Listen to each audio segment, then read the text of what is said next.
Meus irmãos e irmãs da Congregação Cristo e também aqueles que nos assistem, hoje nós vamos estudar 1 Coríntios 5. Vamos ver o que 1 Coríntios 5 tem a falar para nós.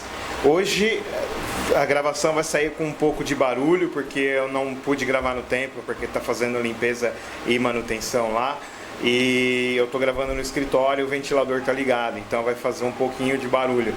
Mas acredito que dá para entender direitinho o que está acontecendo e a gente vai poder fazer um bom estudo.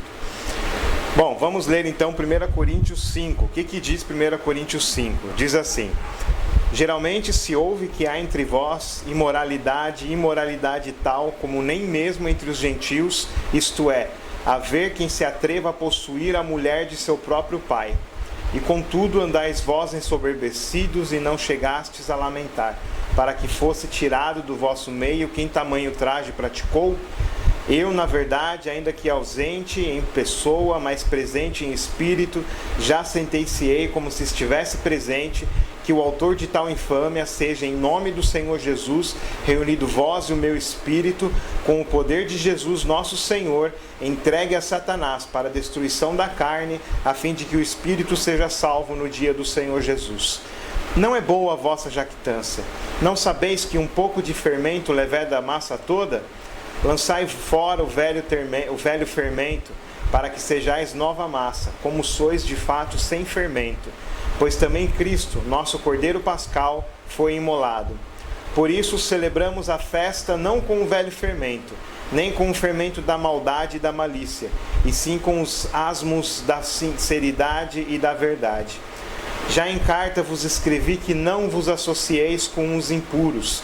Refiro-me com isto não propriamente aos impuros deste mundo, ou aos alvarentos, aos roubadores ou aos idólatras, pois neste caso teríeis que sair do mundo.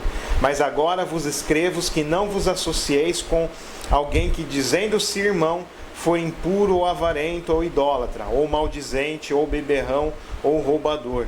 Com esse tal nem ainda comais, pois com que direito haveria eu de julgar os de fora? Não julgais vós os de dentro?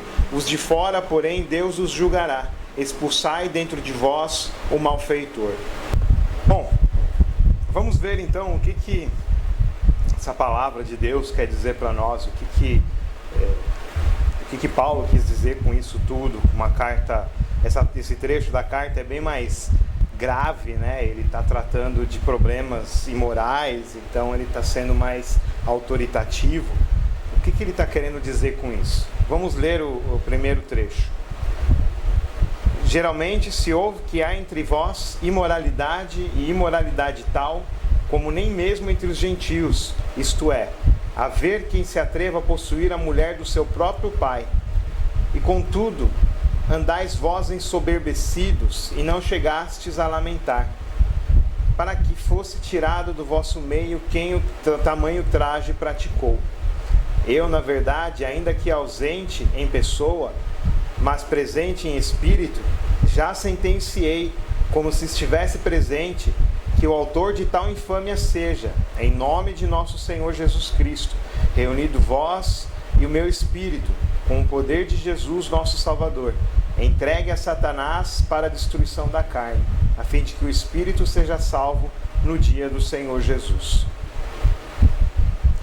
Paulo deixa de usar um tom mais apaziguador, ele fez brincadeira na outra trecho da carta, ele foi irônico, ele tentou tratar com brandura, chamando de filhos e tudo mais.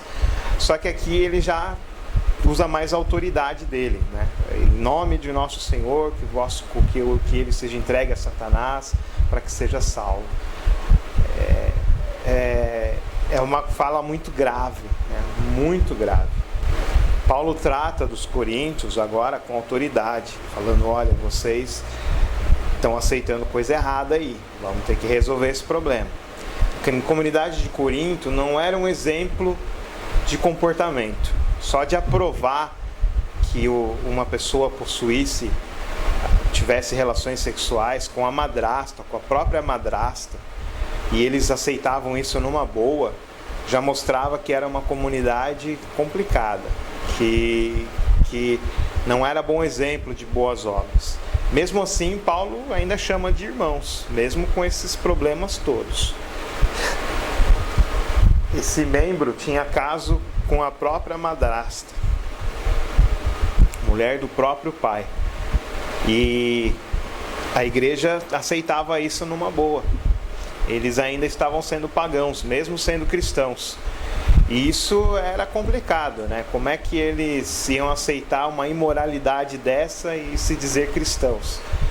Então Paulo dá uma bronca bem pesada neles, porque eles eram tolerantes com esse pecado, que eles aceitavam isso numa boa, como se fosse a coisa mais normal do mundo.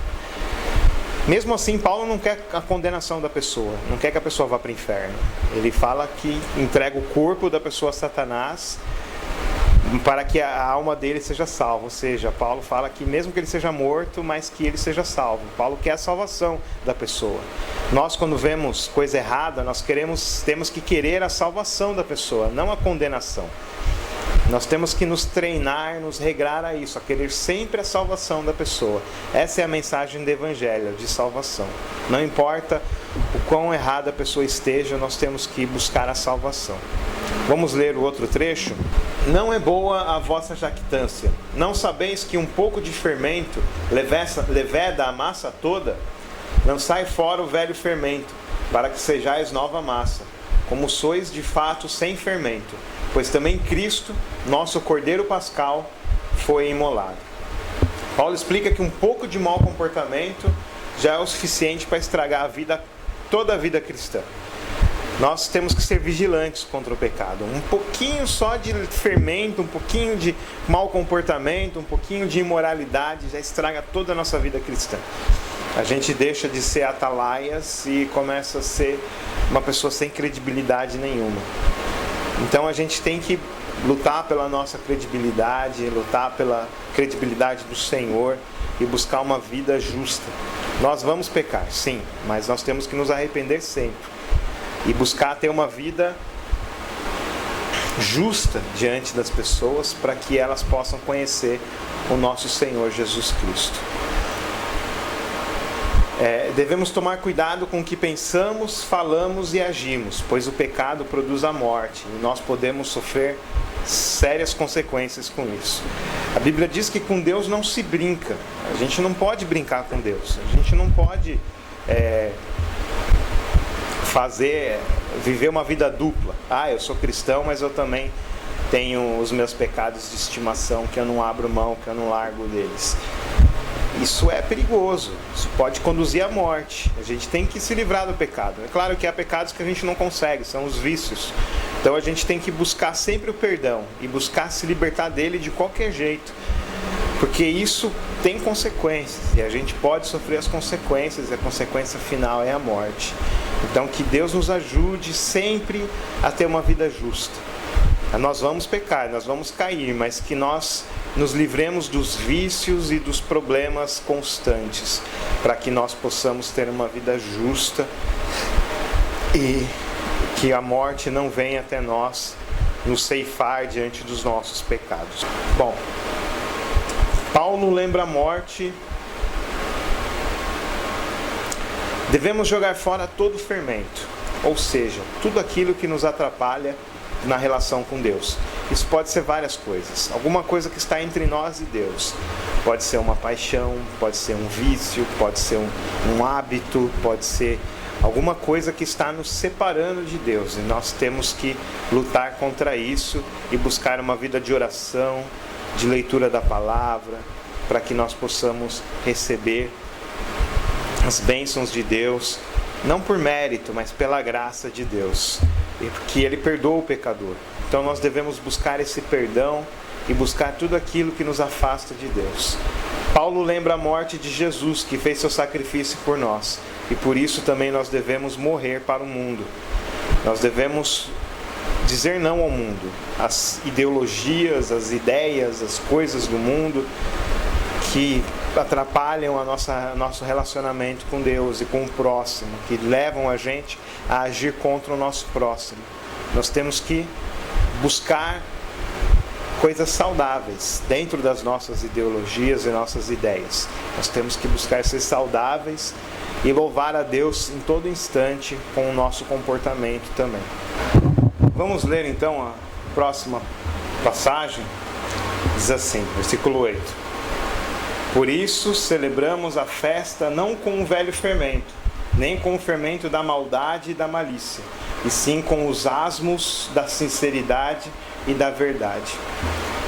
É um desafio muito grande hoje viver nesse mundo. As pessoas estão cada vez mais cheias de maldade. As pessoas não estão tendo mais empatia pelo próximo, principalmente com aqueles mais vulneráveis, os pobres, os mais pobres, aqueles que estão na margem da população, que sofrem com o racismo, que sofrem com o preconceito, com a xenofobia. E as pessoas estão cada vez mais maldosas, querendo o mal do próximo, falando mal do próximo, não se simpatizando com a causa do próximo, mas sendo contra que o próximo também tenha a sua felicidade, a sua ascensão social, as suas alegrias. Dizem que cada um deve ter o seu próprio mérito para ser feliz, e sem a ajuda dos outros. Isso é o individualismo, né? Então que nós não pensemos assim, que nós pensemos que as pessoas que estão em situação mais vulneráveis sejam ajudadas. Não importa por quem, não importa se pelo Estado, pelas pessoas voluntariamente, não importa. O importante é que elas sejam ajudadas. E nós temos que buscar esse amor pelo próximo, sempre. Para que desejar e torcer por ele, para que ele possa sair de seu estado de vulnerabilidade. Nós temos que abandonar toda a malícia, toda atitude corrupta, corrupções pequenas no trânsito, no computador, nas coisas que a gente faz. Às vezes a gente tem pequenas corrupções que acabam trazendo problemas para nós. Que nós possamos nos livrar disso, andar justa e honestamente, fazendo o bem sempre. Devemos servir nosso próximo em sinceridade de coração, sendo verdadeiros na intenção de fazer o bem. Se você olha para o próximo como uma pessoa vitimista, como uma pessoa principalmente os mais vulneráveis, que quer buscar vantagem, que você possa pedir a Deus sabedoria para que você julgue corretamente se realmente é isso ou não, e você estenda a sua mão para as pessoas que estão precisando, que você possa ter amor pelas pessoas, compaixão delas. Vamos ler a próxima passagem, que é a última, né? A última passagem, já dos versículos 9 a 13. Já em carta vos escrevi que não vos associeis com os impuros. Refiro-me com isto não propriamente aos impuros deste mundo, ou aos avarentos, ou roubadores, ou idólatras, pois neste caso teríeis que sair do mundo. Mas agora vos escrevo que não vos associeis com alguém que, dizendo-se irmão, for impuro, ou avarento, ou idólatra, ou maldizente, ou beberrão, ou roubador. Com esse tal, nem ainda comais. Pois com que direito haveria eu de julgar os de fora? Não julgais vós os de dentro? Os de fora, porém, Deus os julgará. Expulsai, pois, dentre vós o malfeitor. Hoje muitas igrejas se refugiam no gospel ou na cosmovisão cristã para fazer entretenimento cristão, política cristã, cultura cristã, enfim, cristianizar as coisas. Isso não é fugir do mundo, mas criar uma cultura religiosa que nada tem de cristã. Nós vemos aí pessoas praticando o mal, se dizendo cristãs, ou querendo cristianizar tudo, né? Agora nós temos tudo gospel, tudo cristão. E nada contra que se faça coisas cristãs, mas o problema é você dizer que o cristão só pode se utilizar de coisas cristãs, quando nós temos a liberdade cristã de utilizar tudo. Aquilo que não tiver pecado, nós temos toda a liberdade de usar. E nós não precisamos cristianizar as coisas. Isso não é bíblico. Nós temos que tomar muito cuidado com esses discursos, porque acaba sendo uma idolatria você cristianizar as coisas e dizer que só as coisas cristãs aqui podem.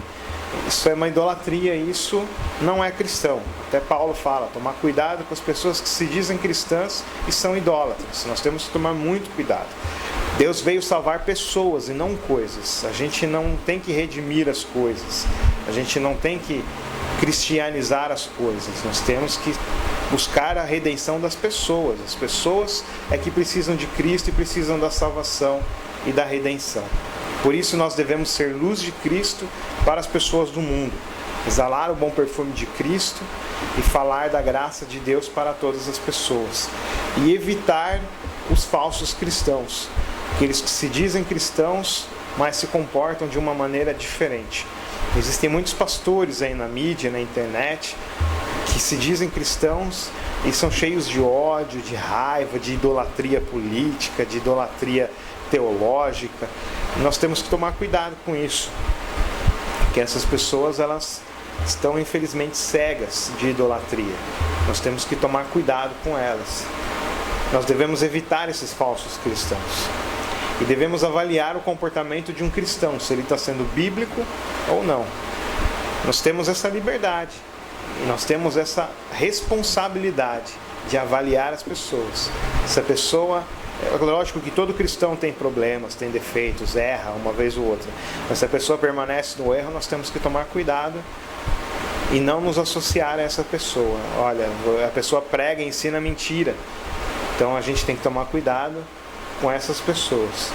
Paulo cita novamente o rapaz que teve um caso com a madrasta e manda que o expulsem da igreja. É a disciplina cristã. Infelizmente, em último caso, depois de tentado tudo e a pessoa não quer saber de ser um cristão, então nós, infelizmente, temos que evitar essa pessoa. Mas Paulo, lá em 2 Coríntios, ele pede que readmitam o rapaz porque ele se arrependeu. Ele se arrependeu, então ele deve ser readmitido na igreja. Por isso, toda disciplina, toda avaliação tem que ser em amor. Nós temos que fazer isso em amor. Nós temos que avaliar, olha, essa pessoa está fazendo coisa errada sempre e ela não quer se arrepender. Por amor a ela, eu vou evitá-la e vou orar por ela para que ela mude.